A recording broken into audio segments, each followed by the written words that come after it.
Welcome to the first video in the QVScribe training series. In this video, we will make you a little more familiar with the QVScribe toolbar. So once the QVScribe add-on has been successfully installed and activated, you will see the QVScribe toolbar as a new tab in the ribbon. The buttons function as follows. So the very first button is the QVScribe button. This opens and closes the QVScribe pane. Next, we have the QVScribe for individuals or for teams. This shows the licensing and server information. Beside that, we have a pull-down list that shows the available QVScribe analysis configurations, along with the save and edit buttons. In QVScribe for Teams, these buttons may or may not be available to all users, depending on the team permission settings.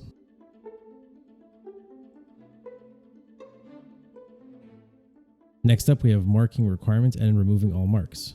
These effectively mark a requirement for analysis within a given cell, multiple cells, or even an entire column. Removing those marks works in the same fashion by removing the selected marks. Next, we have the toggle color background. This enables and re-enables the cell highlighting where the marked requirements are in the document. Next to that, we have the place requirement template. This places an ears requirement template into the cell. For those that don't know what ear stands for, it's the easy approach to requirement syntax. More on that in a different video.